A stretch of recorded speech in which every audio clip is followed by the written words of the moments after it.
नमस्कार। आशा करुच्ची आपण मैंने समस्ते बहुत भलरे थे। तो आज आपण मानू यही मसरे माने अक्टोबर मसरे केतोटी वैकेंसी आसी जहाँकि टॉप 5 वैकेंसी आपण मानू कहवाक जाऊँचे। तो यही फॉर्म गुड़ाक शीघ्र जाई पकातु। यहाँ आपण मानकर गवर्नमेंट जॉब गुड़ाक आसी।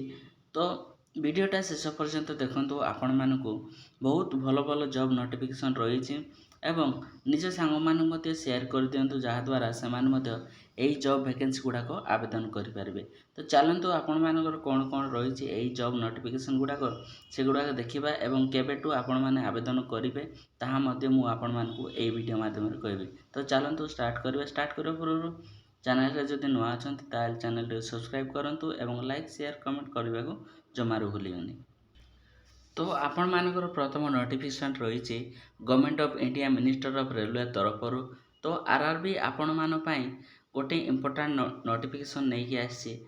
आपण मानकर जो एप्लिकेशन स्टार्ट हम 21/10/2025 रु स्टार्ट है। लास्ट डेट आपण मानकर 20/11/2025 पर्यंत आपण माने एही पदवी गुड़ाक आवेदन करेंगे।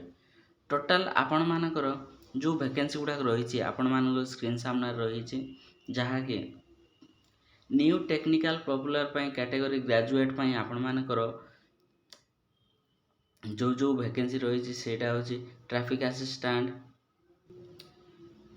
तापरे scalar clerk, good train mark ये सब वैकेंसी गुड़ा रही। आपण मानकर ग्रेजुएशन एवं अंडर ग्रेजुएशन वैकेंसी रही।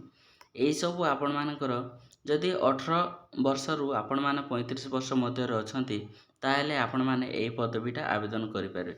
तो आपण मान पई जदि ग्रेजुएट अछंती ताहेले आपण मानकर 5000 वैकेंसी रही। जदि अंडर ग्रेजुएशन अछंती आपण मानकर 3050 टी वैकेंसी रही। एटा होची आपण मानकर मेन रही एवं आपण मान सैलरी मध्य डिपेंड करे आपण मान को पोजीशन रे अछंती से अनुसार आपण मान को सैलरी दिया जीवो। नेक्स्ट आपण मानकर इंडिया पोस्ट पेमेंट बैंक तरफ रही जहाँकि सेंट्रल गवर्नमेंट तरफ आसी। आपण मानकर एटा जो पोस्ट आईबीपीएस आज एग्जीक्यूटिव रही आपण मानकर एही पोस्टा जहाँकि India post payment bank limited तरफ आपण मानकर जीडीएस रे काम करने पाई आपण मानक सुजोग दिया जाउची। तो यार ऑनलाइन स्टार्ट हो आपण मानकर 9/10/2025 स्टार्ट है कि लास्ट डेट आपण मानकर 29/10/2025 पर्यंत आपण माने एही पोस्टा आवेदन करि पारे। टोटाल आपण मानकर जो वैकेंसी रही एग्जीक्यूटिव 348 टी वैकेंसी रही। आपण मानकर एटा जीडीएस तरफ आसी। प्लेस ऑफ पोस्टिंग आपण मानकर डिफरेंट डिफरेंट स्टेट रही। तो आम ओडिशा पई रही 11टी। जदि आपण माने आवेदन करबा चाहउछंती ताहाले एटा आवेदन करि पारिबे। जदि आपण माने अंडर ग्रेजुएट अछंती ताहाले एही पोस्टटा आवेदन करि पारिबे एवं आपण मानकर एज लिमिट 20 टू 35 वर्ष मध्य रहिबा नियाती दरकार ताहेले जाईकि आपण माने आवेदन करि पारिबे। प्लस आपण मानकर सैलरी पर मंथ 30,000 मिलिबो यही वैकेंसी पाई।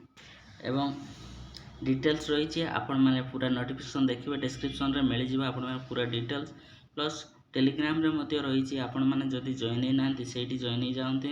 प्रत्येक दिन आपण मानकु एही सब नोटिफिकेशन गुडाक मिल जिवो सेही टेलीग्राम चैनल माध्यम रे।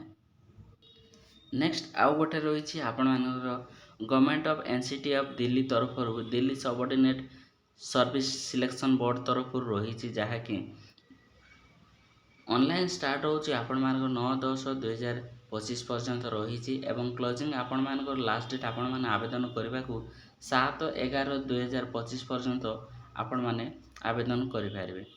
टोटाल आपण मानकर टीजीटी वैकेंसी रही जहाँकि हिंदी, सोशल साइंस, तापर इंग्लिश, मैथमेटिक्स ये सब रही। मेल फीमेल, संस्कृत एवं पंजाबी ये सब रही। तापर drawing teacher, special education teacher ये सब वैकेंसी रही। तो टोटाल वैकेंसी आपण मानकर 5346 वैकेंसी रही। प्लस पीडब्ल्यूडी कैंडिडेट माने मध्य एही वैकेंसी आवेदन करिबारे तांको पई स्पेशल 381 वैकेंसी रही। आपण मान एही पदवी आवेदन करबाक बेले जो दि जाए एप्लिकेशन थ्रू वेबसाइट दि जाए DSSC beonline.nic.in ଯାଇ ଆପଣମାନେ ଏଇ ଭ୍ୟାକେନ୍ସି ଗୁଡ଼ାକ ଆବେଦନ କରିପାରିବେ। ଇଣ୍ଡିଆର ଯେଉଁ ବି ଷ୍ଟେଟ୍ର ଯିଏ ବି ଆବେଦନ କରିବାକୁ ଚାହୁଁଛନ୍ତି ତାହେଲେ ଏଇ ଭ୍ୟାକେନ୍ସି ଆବେଦନ କରିପାରିବେ ଆପଣମାନେ। ଯଦି ଆପଣମାନେ ବ୍ୟାଚଲର ଅଫ୍ ଡିଗ୍ରୀ ବିଏଡ଼୍ ଏସବୁ ମାଷ୍ଟର ଅଫ୍ ଡିଗ୍ରୀ ଏସବୁ କରିଥିବେ ତାହେଲେ ଆପଣମାନେ ଏଇସବୁ ଭ୍ୟାକେନ୍ସି ଆବେଦନ କରିପାରିବେ ଏବଂ ଆପଣମାନଙ୍କର ପେ ସ୍କେଲ୍ 44,900 ଏଭବ୍ ରହିଛି। ତ ଯଦି ଡିଫରେଣ୍ଟ ଯେଉଁ ରହିଛି କ୍ୟାଟେଗୋରୀ ଆପଣମାନଙ୍କର ଯେଉଁ ଇଂଲିଶ ସାଂସ୍କ୍ରିଟ୍ ମ୍ୟାଥମେଟିକ୍ସ ଏସବୁ ପାଇଁ ଆପଣମାନଙ୍କର ରହିଛି 44,900 ଟୁ 1,42,400 ପର୍ଯ୍ୟନ୍ତ ଆପଣମାନଙ୍କର ସ୍ୟାଲେରୀ ରହିଛି। ତ ନେକ୍ସଟ ରହିଛି ଆପଣମାନଙ୍କର SSC CPO ତରଫରୁ ଆସିଛି, ଯାହାକି SSC କଣ୍ଡକ୍ଟ କରୁଛି ଆପଣମାନଙ୍କର ନେକ୍ସଟ ଏକ୍ଜାମ୍ସଟା, ଯାହାକି sub inspector of Delhi police and central arm force examination ପାଇଁ ରହିଛି। ଏଥିରେ ଆପଣମାନଙ୍କର ଅନଲାଇନ୍ ଷ୍ଟାର୍ଟ ହେବ 26/9/2025ରେ ଷ୍ଟାର୍ଟ ହେଇ ଲାଷ୍ଟ ଡେଟ୍ ଆପଣମାନଙ୍କର 16/10/2025 ପର୍ଯ୍ୟନ୍ତ ରହିଛି।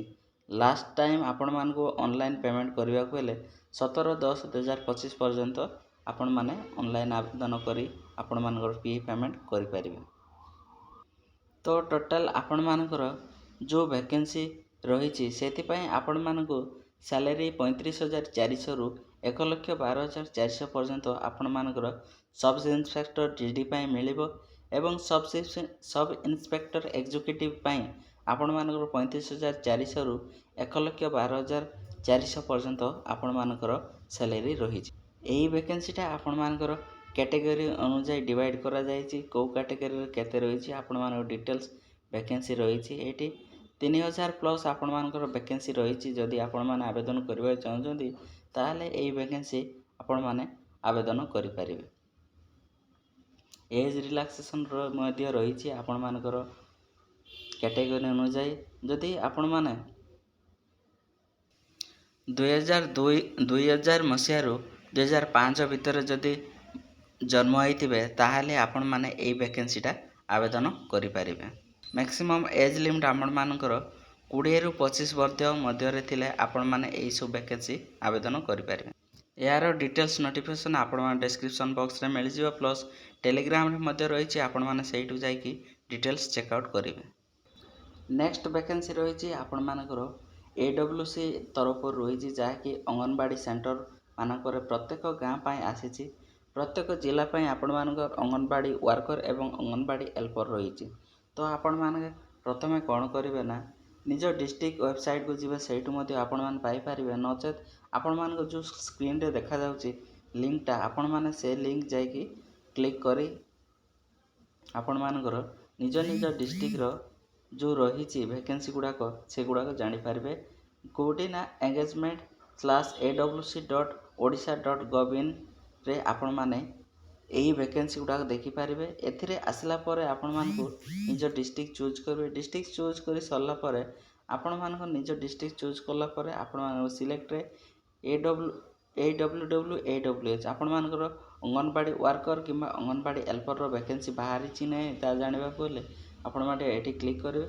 ଆପଣମାନଙ୍କ ପ୍ରତ୍ୟେକ ଡିଷ୍ଟ୍ରିକ୍ଟରେ ବାହାରିଛି, ଏମିତି ଆପଣମାନେ ଦେଖିପାରିବେ ଆପଣମାନଙ୍କ ନିଜ ଡିଷ୍ଟ୍ରିକ୍ଟର ଡିଟେଲ୍ସ। ତ ଆପଣମାନଙ୍କୁ ପ୍ରତ୍ୟେକ ଡିଷ୍ଟ୍ରିକ୍ଟ ପାଇଁ ବାହାରିଛି।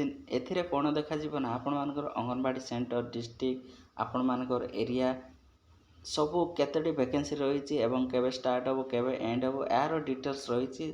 ଆପଣମାନେ ଏଇଠି ସବୁ ଚେକ୍ କରିପାରିବେ। ଆଶା କରୁଛି ଆପଣମାନଙ୍କୁ ଭିଡ଼ିଓ ଭଲ ଲାଗିଥିବ ଏବଂ ନିଜ ସାଙ୍ଗମାନେ ମଧ୍ୟ ସେୟାର କରିଦିଅନ୍ତୁ, ଯାହାଦ୍ୱାରା ସେମାନେ ମଧ୍ୟ ଏହିସବୁ ଭ୍ୟାକେନ୍ସି ବିଷୟରେ ଆୱାରନେସ୍ ହେବେ ଏବଂ ଆବେଦନ କରିପାରିବେ। ରହୁଛି, ଧନ୍ୟବାଦ, ଜୟ ଜଗନ୍ନାଥ।